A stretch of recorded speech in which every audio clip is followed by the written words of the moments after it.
A very warm welcome, dear students.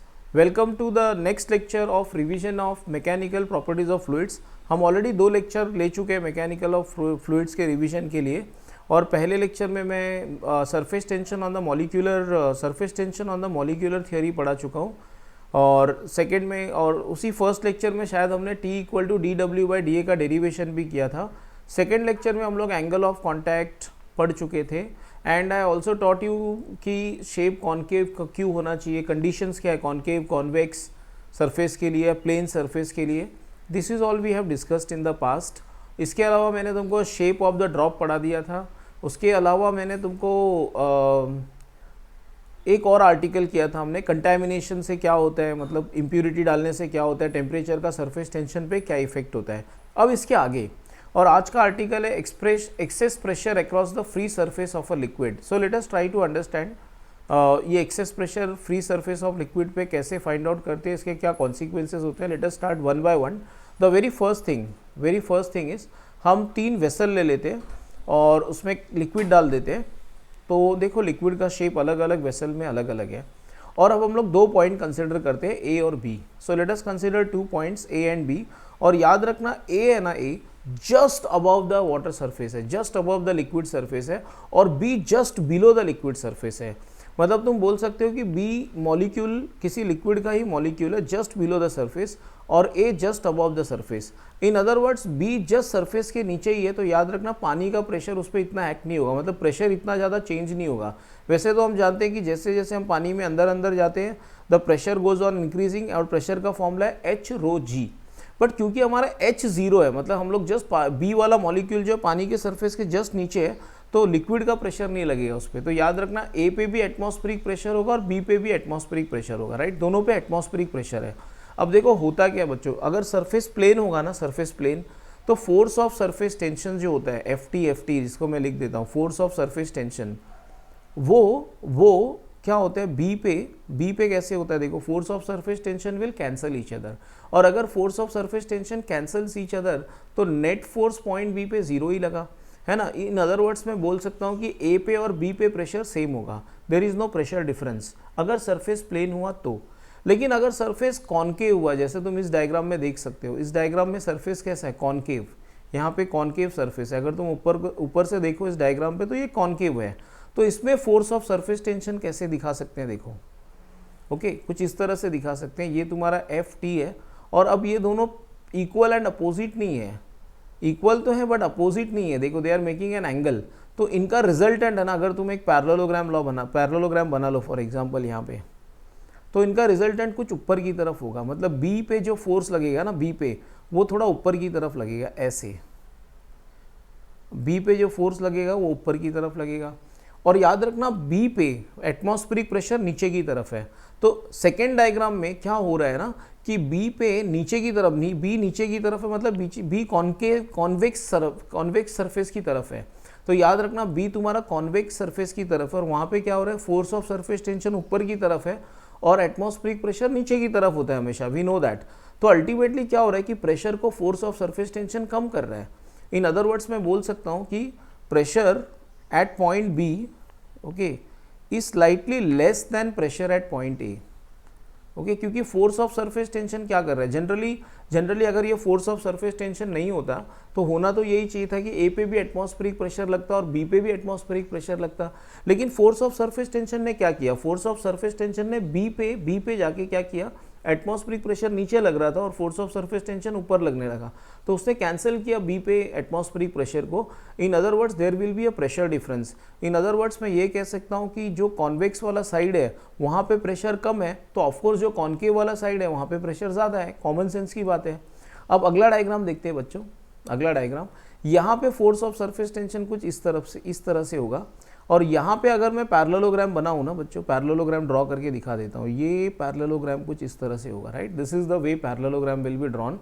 तो यहाँ पे तुम्हारा नेट फोर्स जो है वो नीचे की तरफ है, एटमॉस्फेरिक प्रेशर नीचे की तरफ है, नेट फोर्स भी नीचे की तरफ है, तो होगा क्या, सरफेस टेंशन का फोर्स नीचे, एटमॉस्फेरिक प्रेशर भी नीचे, तो बी पे प्रेशर बढ़ जाएगा। मतलब अब क्या होगा, अगर सरफेस कॉन्वेक्स है तो क्या हो गया बच्चों, सुनो, pressure at point B pressure at point B is greater than pressure at point ए।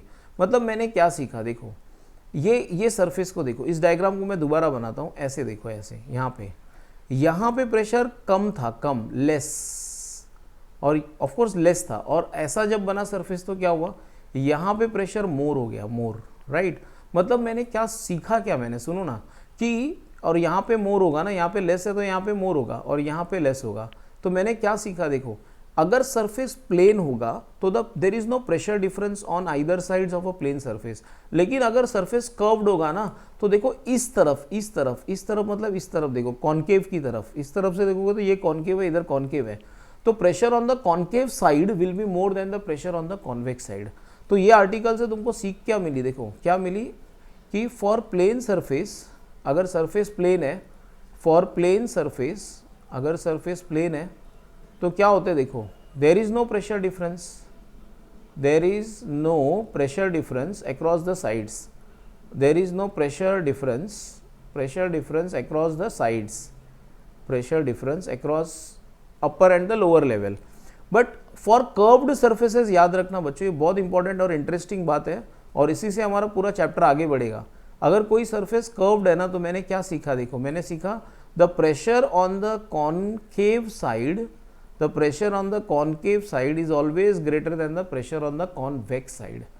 तो ये एकदम अच्छे से याद रखना, ओके, कि अगर सरफेस प्लेन होगा तो ऊपर और नीचे प्रेशर डिफरेंस नहीं होता, लेकिन अगर तुम्हारा सरफेस कर्व्ड होगा ना तो pressure on the concave side will be more then the pressure on the convex side, और इसके बहुत सारे कॉन्सिक्वेंसेस होंगे जो तुमको धीरे धीरे पता चल जाएंगे, डोंट वरी अबाउट दैट। तो एक एक करके देखते हैं सब कुछ। अब आगे बढ़ते हैं बच्चों, explanation of formation of drops and bubbles. हम लोग ये ड्रॉप की बात करते हैं, पहले ड्रॉप के बारे में। इसको ड्रॉप मान लो, ड्रॉप मान लोगे मतलब अंदर भी लिक्विड के मॉलिक्यूल्स होंगे। अगर तुम इसको ड्रॉप मानोगे तो डेफिनेटली अंदर ये सारे लिक्विड के मॉलिक्यूल्स होंगे अंदर, right. So we consider a drop जिसका रेडियस आर है, ओके, उसका रेडियस आर है और उसके अंदर प्रेशर पी आई है। अब अगर ड्रॉप को अंदर से देखो तो पूरा का पूरा कॉन्केव जैसा दिखेगा, तो ड्रॉप के अंदर का प्रेशर पी आई आउटर प्रेशर से बहुत ज़्यादा होना चाहिए, ज़्यादा होना ही चाहिए, क्योंकि पूरा ड्रॉप अंदर से देखो तो कॉन्केव है। और अभी अभी मैंने तुमको सिखाया कि अगर एक सरफेस कर्व्ड है तो कॉन्केव साइड में pressure will be more as compare to the convex side. तो ड्रॉप के अंदर वाला प्रेशर पी आई जो है, it should be greater than what, it should be greater than PO मतलब एटमॉस्फेरिक प्रेशर, बाहर वाला प्रेशर। लेकिन कितना ज़्यादा होता है, okay, we will try to find out कितना ज़्यादा होता है, let us try to understand that. ये हम लोग कैलकुलेट करने की कोशिश करेंगे, ठीक है बच्चों। तो ये हम लोग को कैलकुलेट करना है कि pressure inside minus pressure outside, कितना डिफरेंस कितना है दोनों के बीच में। This is what is the agenda. तो एग्जाम में क्वेश्चन आने के चांस है ऐसे कि write down the expression for और write down the derivation for pressure difference across a drop और अ बबल। पहले ड्रॉप के बारे में पढ़ लेते हैं, फिर बबल का भी देख लेंगे, ओके। पहले ड्रॉप के बारे में पढ़ लेते हैं, चलो स्टार्ट करते हैं बच्चों।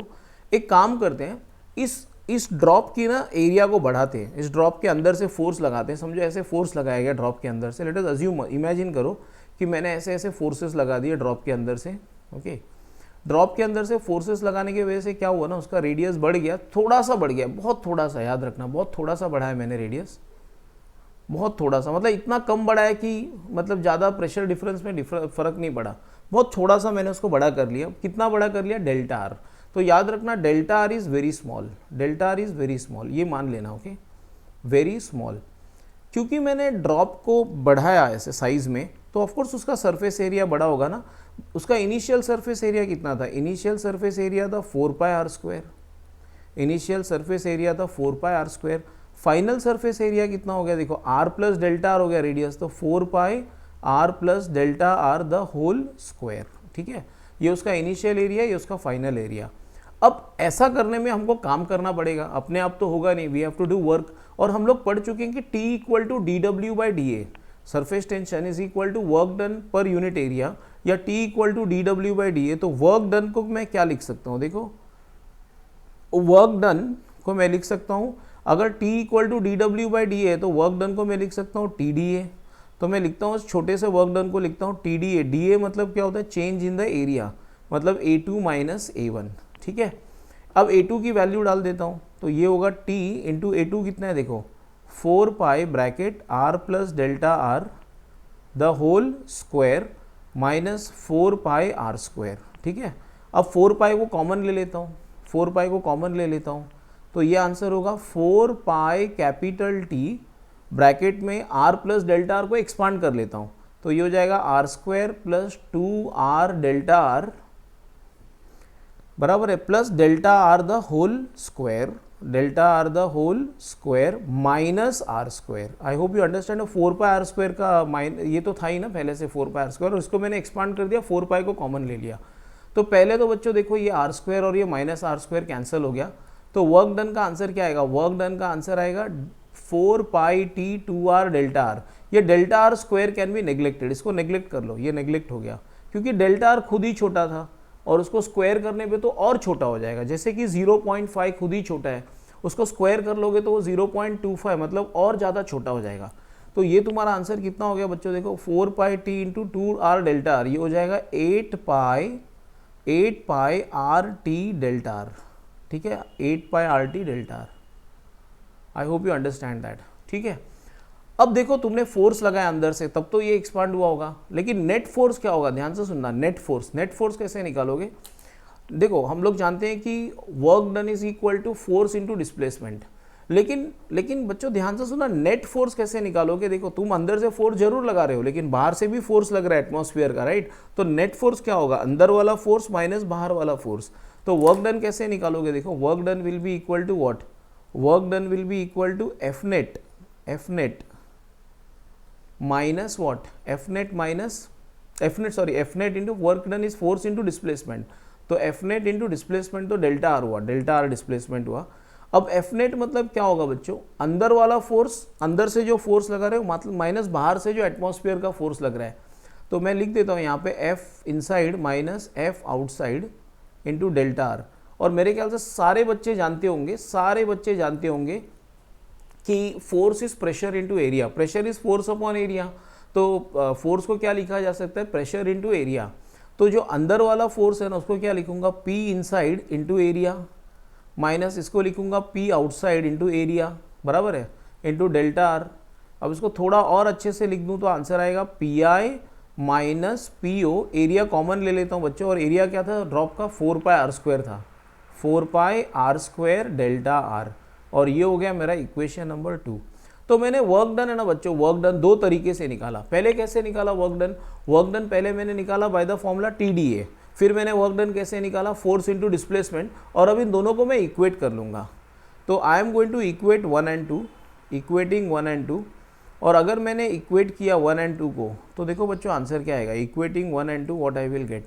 अब तुम्हारा आंसर आ जाएगा PI minus PO, P inside minus P outside into 4 pi are square delta are. ये मैंने इक्वेशन 2 से dW की वैल्यू लिखी। अब इक्वेशन 1 में देखो क्या था, 8 pi are t delta are. अब देखो क्या क्या कैंसिल हो गया, देखो डेल्टा आर कैंसिल हो गया, और मेरे ख्याल से आर और एक स्क्वायर कैंसिल हो गया, पाई कैंसिल हो गया, 4 1 और यहाँ पे 4 2 हो गया, राइट। और यहाँ पे देखो लेफ्ट में सिर्फ एक आर बचा और राइट में सिर्फ 2t बचा। तो फाइनल आंसर क्या आएगा, PI minus PO is equal to 2t by R. याद रखना ये हो गया तुम्हारा डेरिवेशन। तो pressure inside, excess pressure inside a drop is 2t by R. Excess pressure मतलब pressure inside minus pressure outside is equal to 2t by R. अगर drop के जगह पे ये एक बबल होता है ना बच्चों, तो क्या होता है देखो, बबल में 2 फ्री सरफेस होता है, अंदर भी खाली होता है, अंदर भी एयर और बाहर भी एयर। तो वहाँ पे ना जो एरिया लिखते हैं ना उसको 8 लिखते हैं, 4 पाई आर स्क्वायर नहीं। ये A1 की जगह तुम 8 लिखते, 8 पाई आर स्क्वायर, और A2 की जगह 8 पाई, मतलब 4 की जगह 8 लिखते बस। और उसका कॉन्सिक्वेंस क्या होता, फाइनल आंसर क्या होता देखो, फॉर अ ड्रॉप अगर करोगे ये सब वापस रिपीट करोगे ड्रॉप के लिए, तो तुमको आंसर आएगा, ड्रॉप के लिए क्या आंसर आएगा, I will write here PI minus PO will be equal to 2t के जगह पे 4t आएगा, बस यही डिफरेंस है, याद रखना। ओके और याद रखना बच्चों, कभी कभी एग्जाम में ऐसे नहीं बोलेंगे वो लोग, फाइंड आउट एक्सेस प्रेशर और इन अ ड्रॉप और अ बबल। वो लोग तुमको क्या बोलेंगे, what is Laplace law for drop and bubble, Laplace law for spherical membrane, ऐसे बोलेंगे वो लोग, Laplace law for spherical membrane.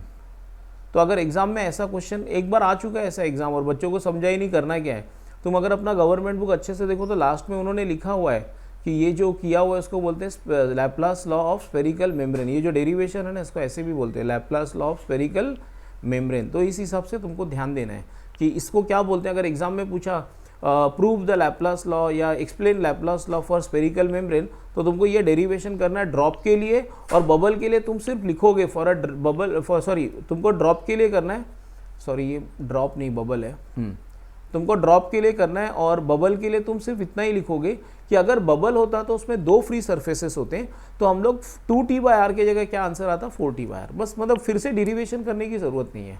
So this is how you will do the derivation बच्चों। और आगे बढ़ते हैं, capillary action. Capillary action, what is capillary action? पहले तो बच्चों कैपिलरी ट्यूब होता क्या है? एक पतला सा ट्यूब होता है जिसका डायमीटर बहुत ही ज़्यादा कम होता है, राइट। अब होता क्या है देखो बच्चों, अगर वो कैपिलरी एक्शन का मतलब क्या होता है, कैपिलरी ट्यूब में अगर कैपिलरी ट्यूब को अगर तुम किसी लिक्विड में जाओगे तो पानी या तो राइज होगा या तो फॉल होगा। मतलब the level of the liquid in the capillary tube will be either more than the liquid का हाइट या लेस देन द लिक्विड का हाइट, दोनों हो सकता है, राइज भी हो सकता है फॉल भी हो सकता है। So the phenomena of rise और fall of a liquid inside a capillary tube is called as capillarity. इसी को बोलते हैं कैपिलरिटी, और कैपिलरी एक्शन भी बोलते हैं बच्चों। और ये कुछ एग्जांपल्स है कैपिलरी एक्शन के जो हम डे टू डे लाइफ में अक्रॉस आते हैं, like oil rises in the wick of a lamp, right, that is through capillarity. या टिश्यू पेपर भी है, उसमें भी कैपिलरी एक्शन होता है, ऐसा बोल सकते हो तुम लोग। ऐसे बहुत सारे एग्जाम्पल है, ब्लॉटिंग पेपर, एब्जॉर्ब्स इंक, ये सब देख लेना, पढ़ लेना अच्छे से। अब मैं तुमको समझाता हूँ ऐसा होता क्यों है, ध्यान से सुनो। लेट अस से एक लिक्विड है जिसमें मैंने कैपिलरी ट्यूब डाल दी। तो ये जो दिख रहा है ना तुमको, ये कैपिलरी ट्यूब है। ये जो ट्यूब दिख रहा है तुमको लिक्विड के अंदर, ये कैपिलरी ट्यूब है। और क्योंकि ये कॉन्वेक्स, देखो ये कैपिलरी ट्यूब है, this is the capillary tube. ये जो छोटा सा ट्यूब तुमको दिखाई दे रहा है, this is nothing but the capillary tube. ये कैपिलरी ट्यूब है, ओके, कैपिलरी ट्यूब है। और अगर तुम देखो इसको तो इसमें कॉन्वेक्स सरफेस बना रहा है, ये कॉन्वेक्स सरफेस। तो ऑब्वियसली अगर कॉन्वेक्स सरफेस बना रहा है तो ये मर्क्यूरी जैसा कुछ होना चाहिए। तो ये मर्क्यूरी का एग्जांपल है ना, मर्क्यूरी कॉन्वेक्स सरफेस बनाता है ऊपर से देखो तो। अब होता क्या, ध्यान से सुनना बच्चों, एकदम इंटरेस्टिंग है। ये कहानी कब की है याद रखना, ये कहानी तब की है जब बच्चों क्या हुआ है, जब अभी तक राइज या फॉल हुआ नहीं है। अब देखते हैं क्या होगा, सुनो। टू अंडरस्टैंड दिस स्टोरी हम लोग 4 मॉलिक्यूल्स कंसिडर करेंगे, 4 पॉइंट्स कंसिडर करेंगे। 4 पॉइंट कंसिडर करो। ए कैपिलरी के अंदर है, लिक्विड के बाहर है। बी कैपिलरी के अंदर है, लिक्विड के अंदर है। सी कैपिलरी के बाहर है, लिक्विड के भी बाहर है। और डी कैपिलरी के बाहर है, लिक्विड के अंदर है। तो ऐसे 4 पॉइंट मैंने कंसिडर कर लिए, A B C D. A capillary tube के अंदर है और लिक्विड के बाहर है। बी कैपिलरी ट्यूब के अंदर है और लिक्विड के भी अंदर है। सी पॉइंट कहाँ पे है, एयर में है, या बोल सकते हो कि कैपिलरी ट्यूब के बाहर है और लिक्विड के भी बाहर है। और डी जो है ना वो कैपिलरी ट्यूब से तो बाहर है लेकिन लिक्विड के अंदर है। ऐसे 4 पॉइंट्स मैंने कंसिडर कर लिए। और अब देखो बहुत इंटरेस्टिंग है, तुमको समझ में आ जाएगा बच्चों, काफ़ी आसान होगा। देखो मैं यहीं पे लिख देता हूँ, तुमको एक झटके में समझ में आ जाएगा। सुनो, देखो सबसे पहली बात कि pressure at A is equal to pressure at क्या बोलते हैं उसको, pressure at C is equal to pressure at D. क्यों ऐसा लिख सकता हूँ, pressure at C equal to pressure at D? क्योंकि दोनों प्लेन सरफेस के ऊपर नीचे है। और अभी मैंने तुमको पढ़ाया था कि प्लेन सरफेस के ऊपर नीचे क्या होता है, प्लेन सरफेस के ऊपर नीचे प्रेशर डिफरेंस होता ही नहीं है। तो pressure at C is equal to pressure at D. ऐसा भी बोला जा सकता है कि pressure at A is equal to pressure at C, क्योंकि दोनों एटमॉस्फेयर में है, बोथ इन एयर, तो एटमॉस्फेरिक प्रेशर ही लगेगा। In other words P C equal to P D, P C equal to P A. तो मैं लिख सकता हूँ कि ये पी सी है, पी सी। तो मैं लिख सकता हूँ बच्चों, मैं लिख सकता हूँ यहाँ पे कि P C will be equal to P A will be equal to P D. तीनों इक्वल हो गए ना। If A equal to B, B equal to C, तो ए बी सी तीनों इक्वल। तो यहाँ पे क्या हुआ, pressure at C is equal to pressure at D, pressure at A is equal to pressure at C. तो तीनों पे प्रेशर सेम हो गया। लेकिन एक मिनट बच्चों, लेकिन तुम जरा इस डायग्राम को देखो ध्यान से, सी और डी, ए और बी को देखो। ए कॉन्वेक्स सरफेस की तरफ है और बी कॉनकेव सरफेस की तरफ है। ध्यान से देखना बच्चों ए और बी को। अगर तुम लिक्विड के सरफेस को देखो तो ए कॉन्वेक्स सरफेस की तरफ है और बी कॉनकेव सरफेस की तरफ है, और हम जानते हैं कि pressure at the convex side, that is pressure at B should be more than pressure at A, pressure at B should be more than pressure at A, क्योंकि अभी अभी मैंने तुमको सिखाया कि pressure on the concave side is greater than the pressure on the convex side. ठीक है, अब सुनो, ए की जगह पे मैं डी भी लिख सकता हूं, तो मैं ये भी लिख सकता हूं कि pressure at B is greater than pressure at D, क्योंकि ए और डी पे प्रेशर सेम है। देखो मैंने यहाँ पे लिखा है ए और डी इक्वल है, देखो थर्ड एक्सप्रेशन में देखो अच्छे से, ए और डी पे प्रेशर सेम है, देखो ये है ना, तो ए की जगह डी भी लिख सकता हूँ। अब खत्म हो गया बच्चों, ध्यान से सुनना, ध्यान से।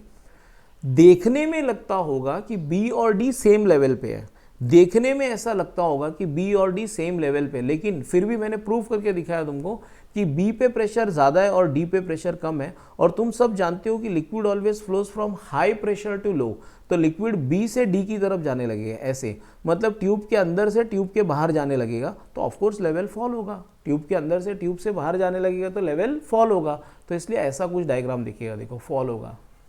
आई hope all of you understand, ये नीचे फॉल होगा, सब लोग को रीजन समझ में आ गया होगा। ओके, और एक डायग्राम राइज वाला भी देखते हैं, राइज वाला, उसके लिए भी हम लोग 4 पॉइंट्स लेते हैं, 4 points A B C D. A capillary के बाहर, लिक्विड के भी बाहर, बी कैपिलरी के, sorry I am so sorry, A capillary के अंदर लिक्विड के बाहर, बी कैपिलरी के अंदर लिक्विड के भी अंदर, सी कैपिलरी से बाहर है और लिक्विड के भी बाहर है, और डी कहाँ पे है, कैपिलरी से बाहर है लेकिन लिक्विड के अंदर है। तो ऐसे हमने 4 पॉइंट्स ले लिए, ठीक है, वही कहानी चलेगी वापस बच्चों, बहुत आसान है, इसमें कुछ समझाना ही नहीं है, काफ़ी इजी है। देखो अब मैं एकदम बड़े बड़े लेटर्स में लिखता हूँ, pressure at C equal to pressure at D, दोनों जगह प्रेशर सेम क्यों है, both are on either sides of plane surface, both are on either sides of plane surface, plane surface के ऊपर नीचे है, either sides of plane surface, इसलिए दोनों जगह पे प्रेशर इक्वल होगा। ठीक है, both are on either sides of the plane surface. ठीक है, आगे pressure at A is equal to pressure at C, both are in atmosphere, तो एटमॉस्फेरिक प्रेशर होगा दोनों जगह पे, बोथ आर इन एटमॉस्फेयर, दोनों एटमॉस्फेयर में है। तो मैं ये भी तो लिख सकता हूँ बच्चों की pressure at A is equal to pressure at C is equal to pressure at D, तीनों इक्वल हो गए, तीनों इक्वल हो गए। I hope all of you understand, तीनों इक्वल हो गए। अब और ध्यान से सुनना बच्चों, अब और कॉन्सेंट्रेट करना। बट ए को देखो, ये लिक्विड एक्चुअली ऐसा है, थोड़ा सही से डायग्राम बनाया नहीं गवर्नमेंट बुक में, ये लिक्विड ऐसा है, देखो ऐसा ऐसा ऐसा है, ये राइज होने के पहले की सिचुएशन है। ओके, ऐसा है, ऐसा मतलब शायद ये केरोसिन इन ग्लास होगा या ऑर्डिनरी वाटर इन ग्लास होगा, राइट। तो ये ऊपर वाला सरफेस जो है ना वो कॉनकेव है और नीचे वाला सरफेस जो है वो कॉन्वेक्स है, और नीचे वाले सरफेस की तरफ बी है और ऊपर वाले सरफेस की तरफ ए है। तो definitely pressure at A is more than pressure at B, A पे जो प्रेशर है, या ऐसा भी लिख सकते हैं इसको, ऐसा ज़रूरी नहीं कि ए ग्रेटर देन बी लिखो, ऐसा भी लिख सकते हो कि pressure at B will be less than pressure at A, pressure at B will be less than pressure at A, pressure at B will be less than pressure at A, because reason मालूम है तुमको, because convex side में pressure small होता है, pressure convex side pressure is less as compare to concave side, pressure is less as compare to less than concave side. ठीक है, तो अगर तुम डायग्राम को ध्यान से देखो तुमको पता चलेगा कि ए जो है ना वो कॉन्केव साइड में है, तो वहाँ प्रेशर ज़्यादा होगा। और पी ए के जगह पे ना बच्चों मैं क्या लिख सकता हूँ, पी ए के जगह पे पी डी लिख सकता हूँ, तो मैं पी ए के जगह पी डी लिख रहा हूँ, पी ए के जगह पे पी डी। और अब मैंने समझा दिया जो समझाना था, ध्यान से सुनो। बी और डी भले देखने में सेम लेवल पे लग रहे होंगे, बट मैंने तुमको प्रूफ करके दिखाया कि प्रेशर बी पे कम है और डी पे ज़्यादा है। अगर प्रेशर बी पे कम है और डी पे ज़्यादा है ना बच्चे, तो उसका कॉन्सिक्वेंस क्या होता है मालूम है, ये लिक्विड है ना डी से रश करके बी की तरफ जाएगा, मतलब बाहर से कैपिलरी के अंदर जाएगा। और अगर लिक्विड बाहर से कैपिलरी के अंदर जाएगा तो डेफिनेटली कैपिलरी ट्यूब में लिक्विड क्या होगी, राइज होगी। देखो इस डायग्राम में देखो, राइज हो गई बाय एन हाइट h। चलो बच्चों ये भी समझ में आ गया कि राइज क्यों होता है, फॉल क्यों होता है, उसकी कॉन्सिक्वेंसेस, मतलब उसकी क्या रीज़न है उसके पीछे, मैंने समझा दिया तुमको। लेकिन अब मैं तुमको ये समझाऊंगा कि कितना राइज होता है। ये तो पता चल गया कि राइज हो रहा है ना, कितना राइज होता है और what is the formula for rise, और इसको बोलते हैं एसेंट फॉर्मूला और डिसेंट फॉर्मूला भी बोल सकते हैं, क्योंकि ऐसा थोड़ी कि हमेशा राइज होगा, फॉल भी होता है। जैसे कि पानी में, केरोसिन में राइज होता है, बट मर्क्यूरी में फॉल भी होता है, राइट। तो राइज फॉल दोनों होता है। तो हम लोग अब देखते हैं फॉल क्यों होता है। Let us try to understand fall क्यों होता है और राइज क्यों होता है, दोनों देखते हैं। So the next article is expression for capillary rise और फॉल, दोनों हो सकते हैं। ओके, अब ध्यान से देखना बच्चों, एक डायग्राम दिखा रहा हूँ तुमको। ये एक लिक्विड है जिसको मैंने कंटेनर में लिया है, और लेटर से ये लिक्विड है ना, हाइट h ऊपर आ चुका है, यहाँ से यहाँ तक हाइट h ऊपर आ चुका है। This is the height h। एकदम ध्यान से सुनना बच्चों, हाइट h। अब हम जानते हैं कि कॉन्वेक्स साइड में the pressure due to the liquid column of height h must be equal to the pressure difference 2T/r, क्योंकि कॉन्केव साइड में प्रेशर कॉन्वेक्स साइड से कितना ज़्यादा होता है, 2T/r, 2T/r होता है। ओके, क्योंकि इसमें एक ही फ्री सरफेस है ना, ड्रॉप जैसा, याद करो ड्रॉप में एक फ्री सरफेस था तो 2T/r आया था। तो यहाँ पे भी देखो, नीचे पानी है, ऊपर एयर है, एक ही फ्री सरफेस है, ऐसा नहीं कि ऊपर भी एयर है और नीचे भी एयर है, बबल जैसा नहीं है, ड्रॉप लिक्विड है ना। तो प्रेशर डिफरेंस कितना हो गया, ऊपर साइड में प्रेशर नीचे साइड से कितना ज़्यादा होगा, 2T/r, 2T/r। ओके, उसके वजह से क्या होता है ना, ये लिक्विड ऊपर ऊपर ऊपर ऊपर ऊपर राइज करता है, बट क्योंकि ऊपर वाला प्रेशर ज़्यादा था इसलिए लिक्विड राइज करने लगा। लेकिन लिक्विड राइज करेगा ना तो लिक्विड का भी प्रेशर बढ़ने लगेगा नीचे की तरफ, और एक ऐसा स्टेज आएगा ना बच्चों जब दोनों प्रेशर क्या हो जाएंगे, इक्वल हो जाएंगे। तो ध्यान से सुनो बच्चों, तो फिलहाल क्या है, प्रेशर डिफरेंस ऊपर की तरफ कितना है, 2T/r, क्योंकि लिक्विड ऊपर ऊपर जा रहा है ना, तो प्रेशर डिफरेंस नीचे की तरफ कितना बढ़ जाएगा, h ρg। I hope all of you know that the pressure exerted by liquid downwards is h ρg। तो एक स्टेज आता है जब क्या होता है बच्चों, मैं बता रहा हूँ तुम लोगों को, ये डायग्राम बाद में देखना।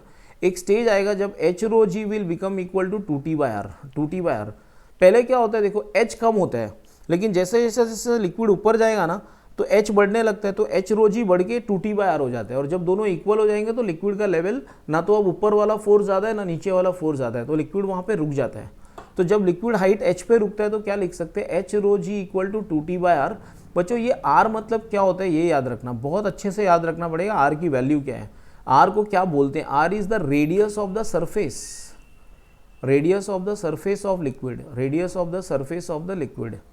तो तुम अब डायग्राम को देखो जो मैंने ड्रॉ किया है, ध्यान से देखना। ये जो r है ना यहाँ से यहाँ तक, this is the radius of the surface, radius of curvature of the liquid. और ये एक और r बनाया मैंने, छोटा वाला r, याद रखना ये छोटा वाला r क्या है, it is the radius of the capillary tube. छोटा वाला r is the radius of the capillary tube और बड़ा वाला r is the radius of the curved surface, right. अब दोनों के बीच में कनेक्शन क्या है, cos थीटा यूज कर लो, cos थीटा। तो अगर तुम cos थीटा यूज करोगे बच्चों, cos थीटा, तो तुमको आंसर आ जाएगा। देखो what is cos theta, cos theta will be equal to, एक मिनट रुको, देखो from the triangle cos theta will be equal to छोटा r अपॉन बड़ा r। तो बड़ा r क्या हो जाएगा, r बाय cos थीटा। इसको यहाँ सब्सटीट्यूट कर लो तो तुमको आंसर क्या आएगा, देखो h ρg equal to 2T/r by cos theta, cos theta ऊपर, तो तुमको h का आंसर आ गया। देखो ये तुम्हारा h का आंसर है, 2T cos theta upon r ρg। Okay, this is by using, ये हमने एक्सप्रेशन निकाला डेफिनेटली, बट इस मेथड को क्या बोलते हैं, इसको बोलते हैं प्रेशर डिफरेंस मेथड।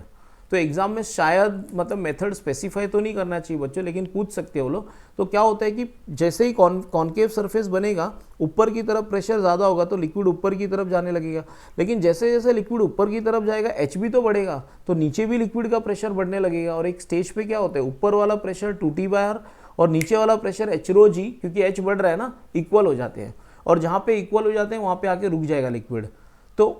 तो हम लोग लिख सकते हैं h का फॉर्मूला क्या आएगा, 2T cos theta upon r ρg। Theta is angle of contact, ये तुम लोग सोच लेना बच्चों कि ये एंगल थीटा है। देखो ये बहुत आसान है, मैं एक बार बता भी देता हूँ। चलो ये थीटा, ये 90, क्योंकि देखो ये टेंजेंट है, याद करो ये लिक्विड को टेंजेंट है और ये लिक्विड का रेडियस है, तो एंगल 90 होगा। ये थीटा, ये 90, तो ये जो बचा हुआ एंगल है ना, ये होगा 90 माइनस थीटा, 90 माइनस थीटा। अगर ये 90 माइनस थीटा और ये 90 है तो ये एंगल थीटा होगा। तुम लोग थोड़ा सोच लेना, बहुत आसान है, इसमें कोई बहुत बड़ा रॉकेट साइंस नहीं है। और आगे बढ़ते हैं बच्चों, सेकेंड मेथड, फोर्स वाला मेथड। देखो ये भी काफ़ी आसान मेथड है। देखो तुमने लिक्विड को कंटेनर में ले लिया, ये तुम्हारा एंगल ऑफ कॉन्टैक्ट थीटा है, right. Force of surface tension, ये फोर्स ऑफ सरफेस टेंशन, ये रिएक्शन है, reaction which will be equal to force of surface tension. Actually liquid सिकुड़ने की कोशिश करेगा, दीवार पे ऐसे सिकुड़ने की कोशिश करेगा तो दीवार पे फोर्स लगाएगा, तो दीवार का रिएक्शन है ये Ft, which is equal to surface tension. Of course it is equal to surface tension. सरफेस टेंशन का फॉर्मूला क्या है, देखो सरफेस टेंशन का फॉर्मूला है force upon length of line of contact, force upon length of line of contact, बराबर है। तो होता क्या, ध्यान से सुनो बच्चों, इस फोर्स को अगर मैंने ब्रेक किया ना तो दो कंपोनेंट मिलते हैं, F T sine theta, F T cos theta. Of course यहाँ पे भी होगा ऐसे, अगर ये एफ टी है तो इस F T force of surface tension को ब्रेक करोगे तो दो कंपोनेंट मिलेंगे, एक एफ टी कॉस थीटा ऊपर की तरफ और एक एफ टी साइन थीटा ऐसे। अब ध्यान से डायग्राम को देखो तो पता चलता है कि साइन वाले तो मर जाते हैं, एक दूसरे को कैंसिल कर लेते हैं, राइट। साइन वाले कंपोनेंट्स कैंसिल कर लेते हैं, F T cos theta liquid को ऊपर ले आएगा। एक मिनट में यहाँ पे फॉर्मूला भी लिख लेता हूँ, T equal to force of surface tension upon length of line of contact. मैं एक डायग्राम दिखा देता हूँ तुमको, length of point of contact दिखने लगेगा। देखो ये जो फोर्स है ना, ये इधर से इधर तक length of line of contact है, यहाँ पे कॉन्टैक्ट बना रहा है इस लेंथ पे पूरे, राइट। तो ये लेंथ कितना है, 2 पाई आर, 2 पाई आर। तो force of surface tension will be equal to 2 pi R into T, लेकिन उसका कॉस कंपोनेंट लेना है हमको, उसका कॉस कंपोनेंट रिस्पॉन्सिबल है लिक्विड को उठाने के लिए। तो F T cos theta is responsible, जिसमें एफ टी का वैल्यू मैंने लिख दिया है। एफ टी का वैल्यू क्या है, F T is 2 pi R into T, but कौन सा कंपोनेंट है, कॉस। कॉस वाला कंपोनेंट लिक्विड को ऊपर ले जाता है, लेकिन जैसे जैसे लिक्विड ऊपर जाएगा, जैसे जैसे लिक्विड ऊपर जाएगा, इस कॉलम में ना, ये जो कॉलम है यहाँ से यहाँ तक, इसमें वेट भी बढ़ने लगेगा, mg बढ़ने लगेगा, क्योंकि h बढ़ेगा तो mg पानी का मास भी तो इसमें बढ़ने लगेगा। और एक स्टेज पे क्या होता है, एक स्टेज पे क्या होता है, at a certain stage, at height h let us say, at a certain stage, as a certain stage, ध्यान से सुनना क्या होगा, F T cos theta will become equal to the weight of the liquid in the column. Weight तो बढ़ता ही जाता है ना, जैसे जैसे ऊपर जाएगा तो weight of the liquid the column, air column, weight of the liquid in the capillary tube will increase. एक स्टेज ऐसा आएगा जब F T cos theta is equal to weight of the liquid in the column, in the capillary tube. और अगर ऐसा हो गया ना तो अब लिक्विड ऊपर उठना बंद हो जाता है, मतलब यहाँ पे लिक्विड रुक जाता है हाइट एच पे आके। एफ टी का वैल्यू मैं ऑलरेडी जानता हूँ बच्चों, 2 pi are T into cos theta भी लिखना पड़ेगा मुझे, that will be equal to weight of the liquid, weight of the liquid is mg। और मेरे ख्याल से सारे बच्चे जानते हैं मास को लिखा जा सकता है वॉल्यूम इंटू डेंसिटी, है या नहीं, वॉल्यूम इंटू डेंसिटी। अब ये जो छोटा सा पार्ट है यहाँ से यहाँ तक, ये सिलेंडर जैसा होगा, और सिलेंडर का वॉल्यूम कैसे निकालते हैं, pi are square H T cos theta, volume cylinder जैसा होगा ना, उसका वॉल्यूम कैसे निकालेंगे, pi are square H rho G. तो इसमें बच्चों आर और ये स्क्वायर तो कट गया, पाई और पाई भी कट गया, तो आंसर क्या आएगा, हाँ एच का आंसर आएगा। एच को एक तरफ रख लो, बाकी सब एक तरफ, तो आंसर आ गया 2t cos theta upon R rho G. और मेरे ख्याल से यही आंसर पहले भी आया था। तो ये मैंने फोर्स वाला मेथड से निकाला, और एक मेथड है प्रेशर डिफरेंस वाला मेथड। इन दोनों मेथड से एक्सेंट फॉर्मूला निकाला जा सकता है। तो इस चैप्टर में पूछने के लिए बहुत क्वेश्चन है बच्चों। एक क्वेश्चन ये आ सकता है कि explain surface tension on the basis of molecular theory, 4 mark, accent formula 4 mark, okay. या फिर ये तुम्हारा कौन सा क्वेश्चन है अपना, दैट इज प्रेशर डिफरेंस वाला, है ना, प्रेशर डिफरेंस वाला भी है ना, अच्छा क्वेश्चन एक, वो भी आ सकता है 4 मार्क के लिए, काफ़ी बड़ा क्वेश्चन है वो भी। और एक क्वेश्चन 3 मार्क के लिए आ सकता है, T equal to D W by D A. तो इस चैप्टर से क्वेश्चंस आने के बहुत ज़्यादा चांसेस हैं। और ऑफकोर्स मतलब चांसेस है, मतलब 4 मार्क वाले क्वेश्चंस भी आ सकते हैं, 3 मार्क वाले भी आ सकते हैं। तो ये चैप्टर तो कोई छोड़ के जा ही नहीं सकता, मतलब ये चैप्टर तो पढ़ना ही पढ़ना रहेगा, ये और रोटेशनल डायनेमिक्स। इसमें अंदाज़ा भी लगा पाना बहुत मुश्किल है कि क्या एग्जाम में आ सकता है।